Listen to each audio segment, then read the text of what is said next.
Hola a todas y a todos. Qué gusto estar por acá nuevamente haciendo un video pues más interactivo.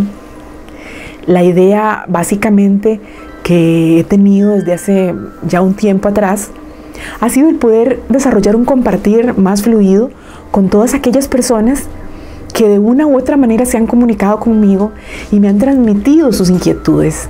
Personas que me han inspirado a abrir un compartir más directo, más a la medida, de acuerdo con sus principales inquietudes. En esta oportunidad voy a compartir con todos ustedes, y especialmente contigo, amiga de América del Sur, mis apreciaciones sobre un comentario que me envió a través del sitio web jennisumorales.info. Básicamente ella entró, metió un comentario y en esta oportunidad quiero hablar más directamente con ella sobre mis apreciaciones relativas a ese comentario y comprometerme con todos ustedes.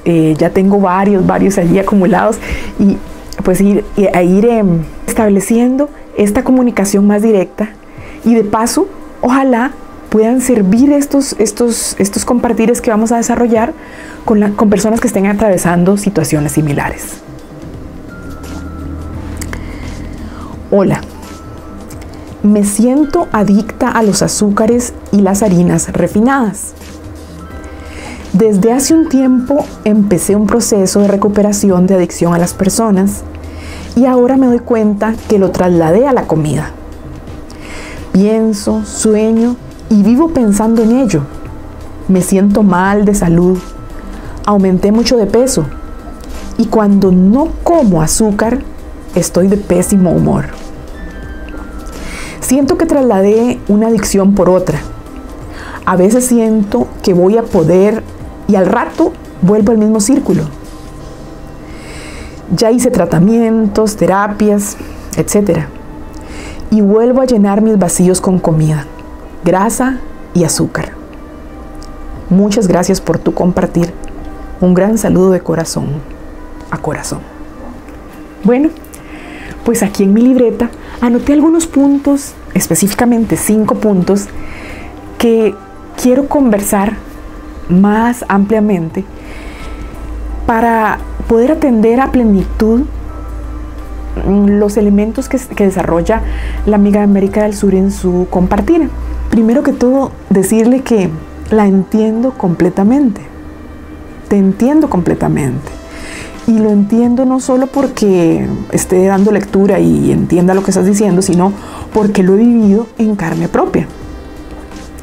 Eso básicamente lo he vivido cuando mi adicción ha estado en activo. Ahorita pues estoy en proceso de recuperación y cuando hablo de recuperación pude entender que no es solo recuperación de la adicción a la comida, sino recuperación de mi personalidad proclive a adicciones. Y en algún otro video vamos a hablar más detalladamente de esto. Sin embargo, quiero atender en 5 puntos básicos este comentario que compartió conmigo esta amiga de América del Sur. El primer punto le he llamado así: los 3 blancos están diseñados para crear adicción. Y en este punto son 3 blancos muy conocidos por el sector de la nutrición. Sin embargo, yo incluso adicionaría un 4º blanco que ya veremos. Esos 3 blancos son las harinas blancas, es decir, las harinas refinadas, el azúcar blanca, o es decir, el azúcar refinado, y la leche, así como cualquier producto en donde estos insumos se encuentren presentes. Entonces hablaremos de muchísimo alimento refinado o industrializado o ultraprocesado, como queramos llamarlo. Ese que el paquetito suena tanto cuando llegamos a abrirlo o que normalmente está a la venta en los supermercados. Igualmente yo les comentaba que yo agregaría un 4º blanco, aunque no necesariamente es blanco, que son las grasas trans. Y las grasas trans son aceites que en su naturaleza son más o menos líquidos, pero que han sido pasados por procesos altamente industrializados, de manera que adoptan un estado más bien sólido. Llámese grasas vegetales, como la manteca esa que inventan, que no es manteca de cerdo, sino que es manteca vegetal, o la margarina, que no es mantequilla, aunque a veces le llaman mantequilla, el mismo precio nos dice que es margarina, son muchísimo más baratas. Lo cierto del caso es que estos 4 blancos, cuando se encuentran de manera individual o de manera colectiva en un producto terminado, nos conducen en más o en menos nivel, dependiendo de nuestras inclinaciones, a caer en procesos de adicción hacia estos alimentos. Básicamente son alimentos que están con una energía tan claramente disponible para nuestro cuerpo que inmediatamente generan picos de glucosa en sangre y posteriormente de insulina.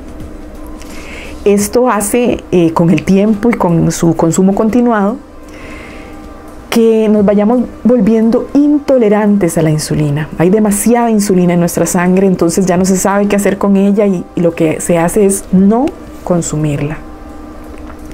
Y esa intolerancia a la insulina eventualmente nos lleva a la diabetes. Obviamente estos procesos también van aparejados con el sobrepeso y la obesidad, pero eso ya se hablará en otra entrega. Lo cierto, lo que quiero expresar en este punto básicamente es que no tenemos que sentirnos mal, ni culpables, ni darnos latigazos físicos o morales por sentirnos inclinados a estos productos, porque básicamente son productos que como combustible son de muy bajo octanaje, es decir, están allí de una vez listos para hacer explosión, listos para hacer combustión, listos para proporcionar la energía que nuestro cuerpo requiere. Nuestro cerebro nos premia cuando consumimos este tipo de alimentos. ¿Y cómo nos premia? Pues sentimos rico. Y es a esa sensación rica, a esta descarga de dopamina, a lo que realmente nosotros nos volvemos adictos. Entonces, básicamente, es este circuito del placer exacerbado por este tipo de alimentos ha sido estudiado hasta la saciedad por la industria alimenticia.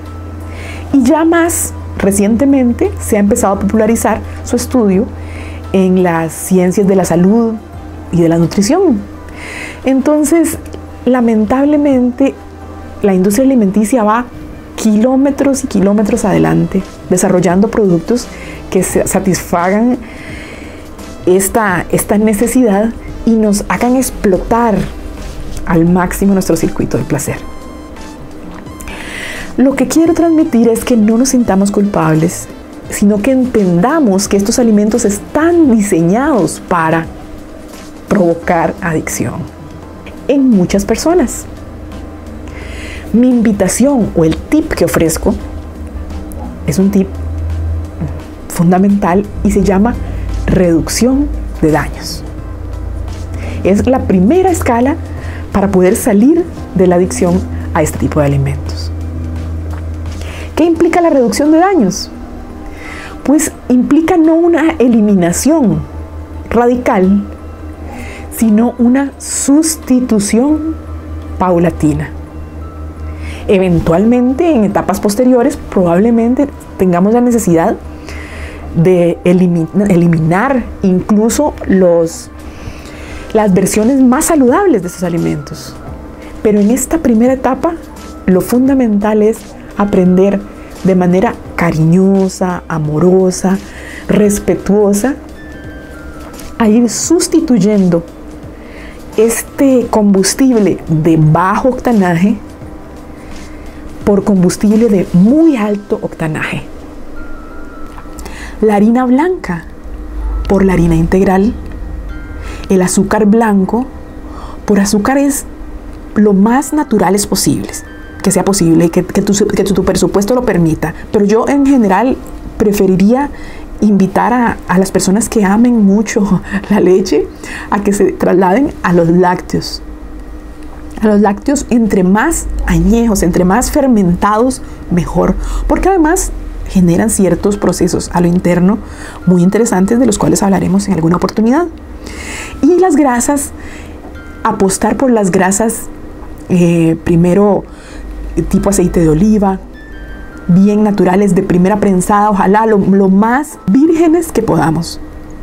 Alternar esos aceites con grasas animales de las más antiguas que hemos conocido, la grasa de cerdo, la grasa tipo mantequilla, la mantequilla, no la margarina, porque la margarina es una grasa trans, no la manteca vegetal, porque la manteca vegetal es una grasa trans. Estamos hablando de mantequilla sin sal, si se puede, y todo lo más natural y lo mejor que tu presupuesto permita. Y manteca de cerdo, aceite de coco, aceite de aguacate, incluso ciertamente estos aceites no son ideales para cocinar, para freír. Entonces hay que tener ese cuidado de informarnos cuáles son los más ideales. El segundo punto habla de la personalidad proclive a las adicciones. Y yo aquí le agradezco a nuestra amiga porque ella nos manifiesta claramente, ella ha estado en un proceso de terapia y de atención a lo que ella estableció o entendió como una adicción a las personas. Eso es una adicción a los vínculos que establecemos con las personas. Vínculos que generalmente se tornan tóxicos y autolesionantes. Y cuando se sintió más libre de esta adicción, se dio cuenta que ahora era adicta a los alimentos, a la comida, a ciertos alimentos. Pues precisamente de eso he hablado yo. En todo lugar al que yo voy, yo establezco esto. La personalidad proclive a las adicciones es un elemento medular a considerar. Básicamente porque si no atendemos esa personalidad, si no atendemos lo que nuestra personalidad proclive a las adicciones nos está diciendo, estamos lamentablemente seguimos amarrados a que está bien, sanamos de esta adicción, pero entonces sustituimos por comportamientos o por actos tan veniales como el trabajo. ¿Quién dice, oh, wow, el trabajo, ser trabajadores es lo máximo? Pues hay mucha gente que es adicta al trabajo. Yo fui adicta al trabajo. O podemos sustituirlo por la adicción al deporte, la vigorexia. O podemos sustituirlo por la adicción a las redes sociales o la adicción al juego patológico. En fin, hay muchas opciones que podemos tomar y cada vez se abren más opciones porque cada vez se va estudiando más este tema del circuito del placer y los que lo estudian pueden determinar o pueden entender qué producto es el que nos pueden ofrecer y crear adicción en muchas personas. En muchas personas específicamente en las que tengamos esta personalidad proclive a las adicciones. Entonces, nuevamente acá, no es el punto llegar y pelearnos con un alimento. No es eso. Siempre estará en primera instancia el entender que a otra persona puede comer un pedazo de pastel como si nada, pero nosotros no. Otra persona puede venir y decir, hoy voy a dedicarme a trabajar 10 horas y eso no tiene problema. La persona que tiene una personalidad proclive a las adicciones puede estar teniendo una recaída. Si ha padecido de adicción al trabajo, o si está dejando otra adicción y se está refugiando en el trabajo. La persona que experimenta adicción, cualquier adicción, tiene que saber que en general debe cuidarse de los comportamientos extremos. Y ese extremo es muy particular para mí, muy particular para ti, muy particular para cualquiera. Puede ser que para mí 2 horas de trabajo al día sean lo máximo que yo puedo tolerar. Porque si sigo con la tercera, me empiezo a estresar y empiezo a sentir aquí como diferentes cosas. Entonces Tengo que detenerme, respirar, hacer muchas cosas que tal vez otras personas no tienen que hacer. Y está bien. No somos iguales. No somos iguales a nadie. Nadie es igual a nadie. Sin embargo, las personas que hemos experimentado adicción, tenemos que saber que si empezamos a agarrar algo con mucho amor o con mucha intensidad, corremos el riesgo de que esa intensidad se convierta en adicción. Entonces, la idea, cuando tenemos una personalidad proclive a las adicciones, y empiezo a enviarte tips, es la sobriedad. Recuperar la sobriedad a todo nivel. ¿Qué implica esto? La sobriedad, solo yo puedo saber cuál es mi punto de sobriedad. Solo tú puedes saber cuál es tu punto de sobriedad. ¿Y cuál es? Pues en el momento en que ya nosotros empecemos a sentir que se nos pone la nuca en estrés, o los hombros, o el estómago se nos hace un puño en la boca del estómago, o la garganta nos cuesta tragar, en ese momento ya sobrepasamos nuestro límite de sobriedad. Entonces, cuando empecemos a sentir cierto nerviosismo, detenernos en cualquier consumo que estemos haciendo. Y estamos hablando acá de consumo de redes sociales, consumo de comida, consumo de personas, consumo de trabajo, cualquier cosa en donde ya los niveles empiezan a hacernos subir la tensión, porque en el fondo lo que está sucediendo es que está subiendo nuestra tensión. Fin, cortar. Al principio cuesta encontrar ese límite, sentirlo, pero es precisamente la habilidad que tenemos que ir desarrollando de sentir, dejarnos sentir nuestra emocionalidad a flor de piel, no temerle, y eso lo enlazo con otro punto que veremos más adelante. El tercer punto, tú hablas de la abstinencia y del craving, que son características propias de cualquier adicción. Tú señalas que te pones de mal humor si no consumes ese tipo de alimentos, y que los buscas con cierta ansiedad. El ponernos de mal humor, esa es la abstinencia, estás experimentando señales de abstinencia, y el ir a buscarlos de manera desesperada, estamos hablando de craving. El tip que yo te ofrezco y les ofrezco a todos ustedes es: primero hay que reconocer que estamos en adicción, en activo, porque estas etapas se manifiestan cuando estamos en activo dentro de la adicción.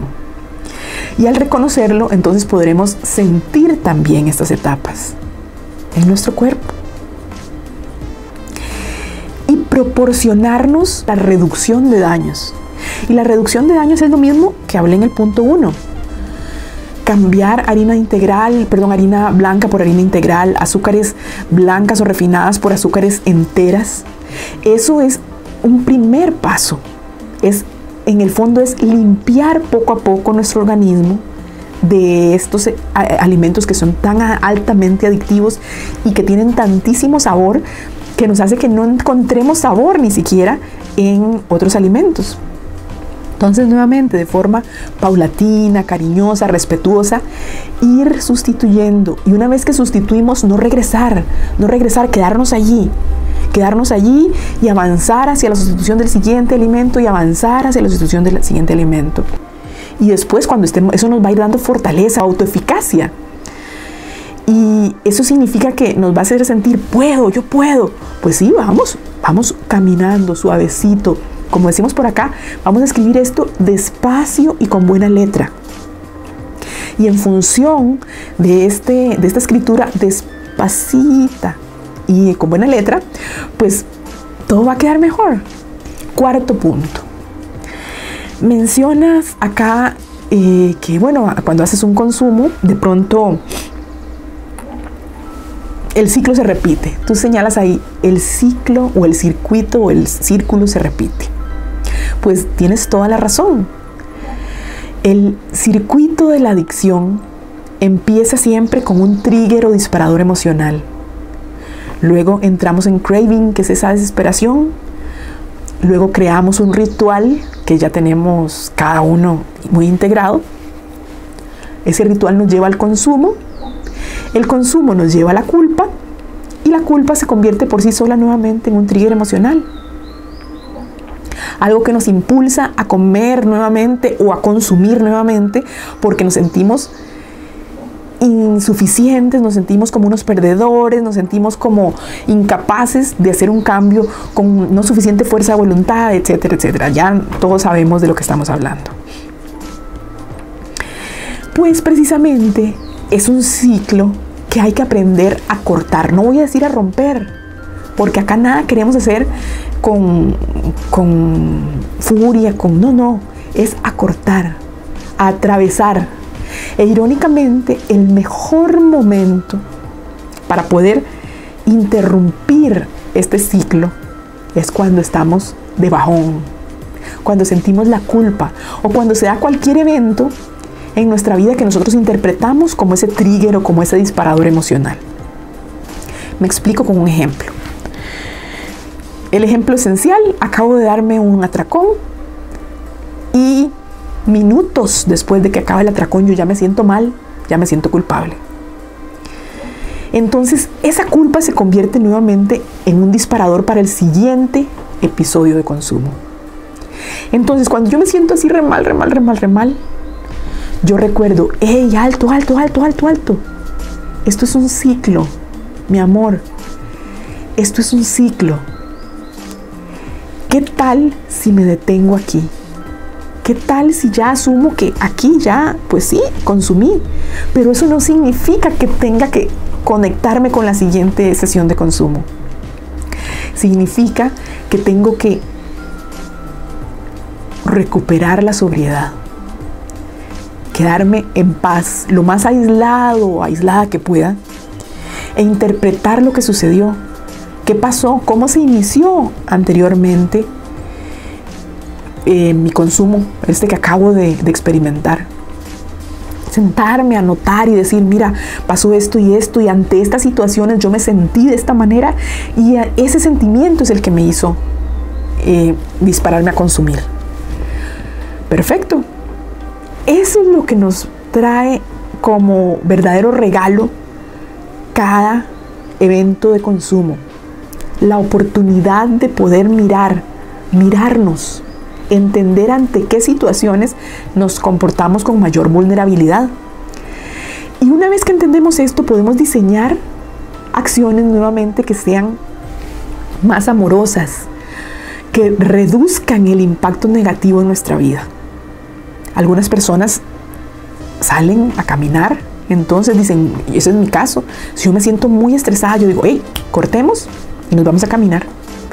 Y nos vamos así sin escuchar nada o escuchando algo que nos guste mucho y nos relajamos. Algunas personas meditan, a mí también me gusta meditar, pero cuando estoy en esta posición puede no ser el mejor momento para una meditación.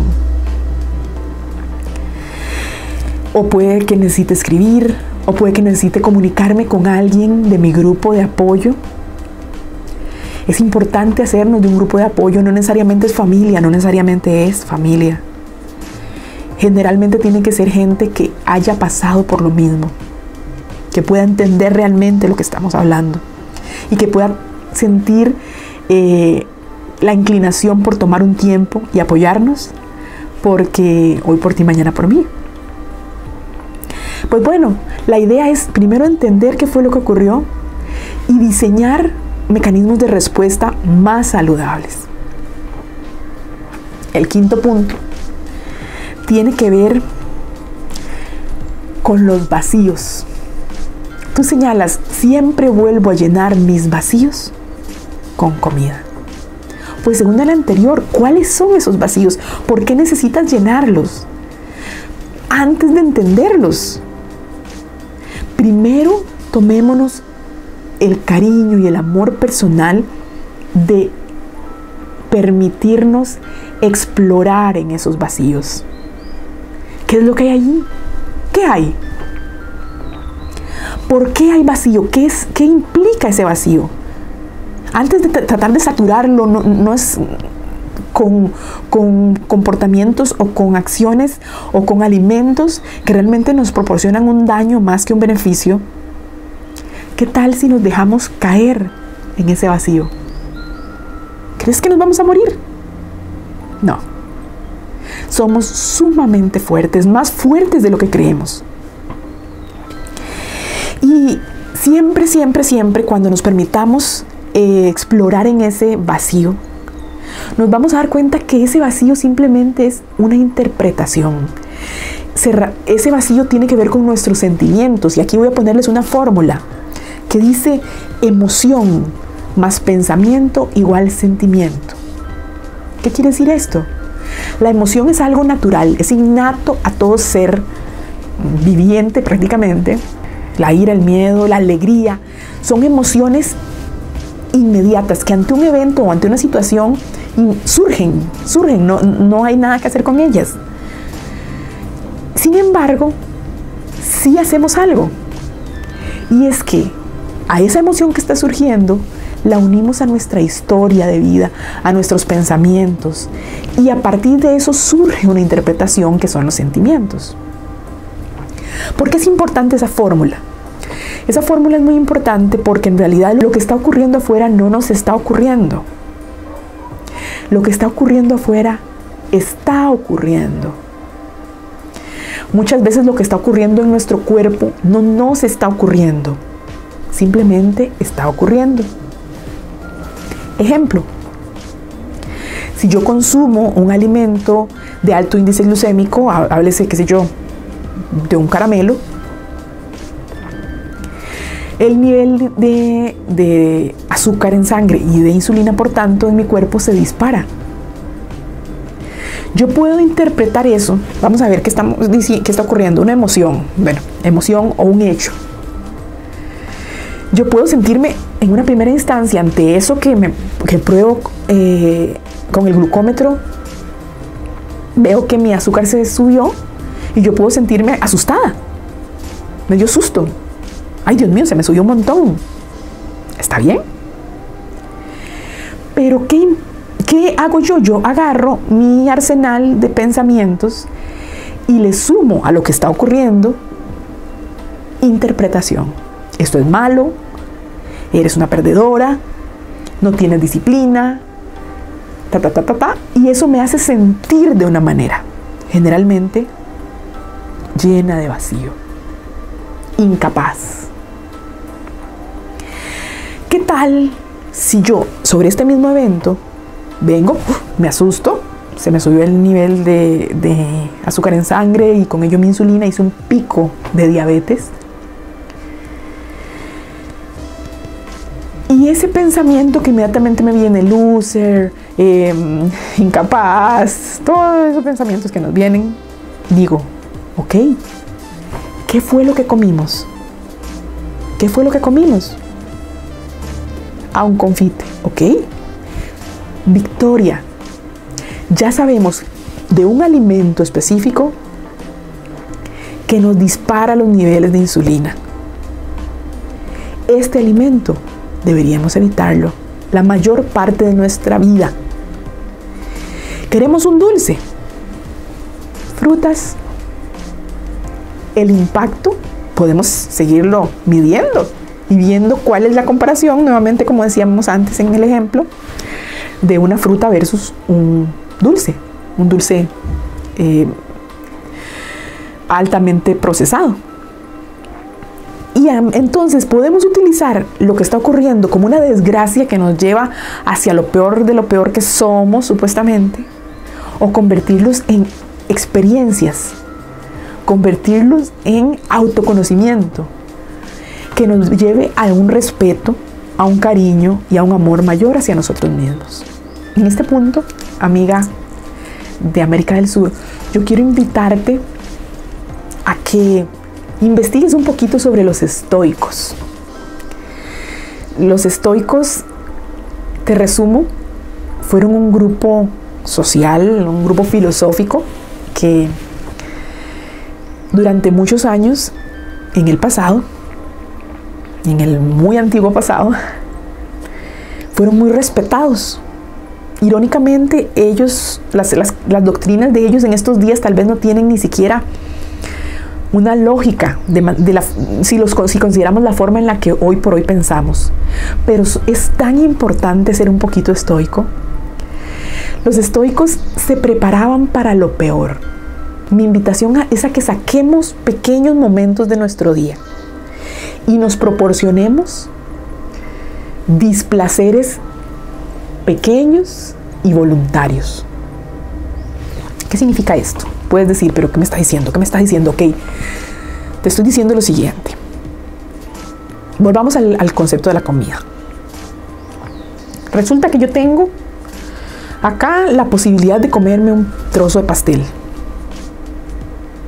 Pero tengo la posibilidad también de comerme una galleta integral, bien hecha, de un lugar que yo sé que realmente es, no de muchas cosas que se venden como integrales en un supermercado, no lo son, sino en un lugar especial que lo hace de esta manera, o yo la preparo. Tengo estas dos opciones.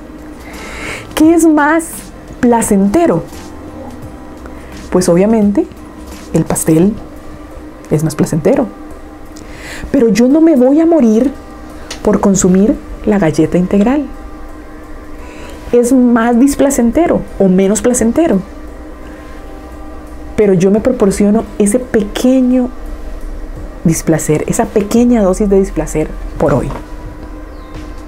Y mañana más. Y más tarde más.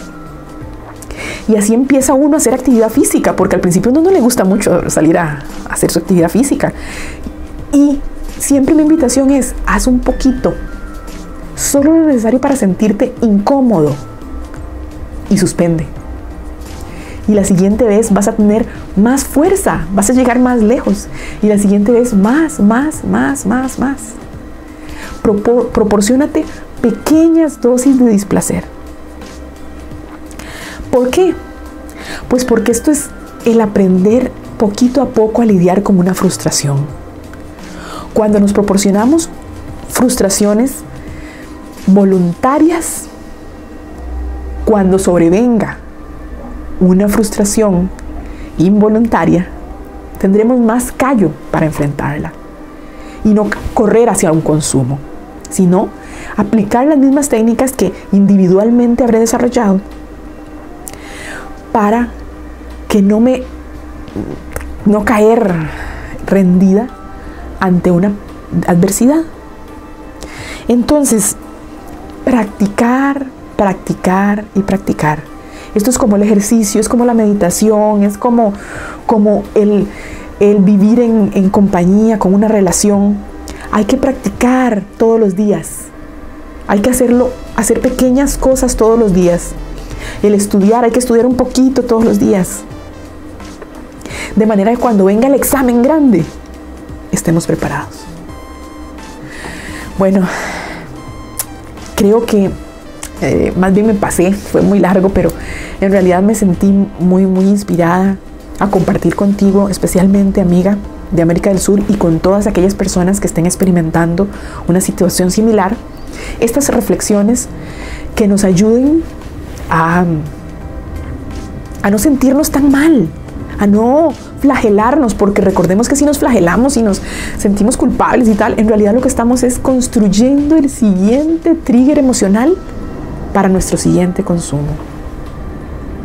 Entonces, mi invitación nuevamente es practiquemos, veamos cada situación que nos pase por pequeñas situaciones incómodas, así como las grandes, como experiencias de aprendizaje. Localicemos ese aprendizaje dentro de la experiencia lo más pronto que nos resulte posible. Y adelante, a seguir viviendo. Si esta vida es hermosa, esta vida, nuestra misión radica en aprender a vivir felices, aprender a vivir en paz. Quedo atentísima a cualquier comentario o cualquier consulta que quieran plantearme y me comprometo a responderla por esta vía. Muchas gracias nuevamente. Un beso grande. Ámense mucho. Hasta la próxima. Chao.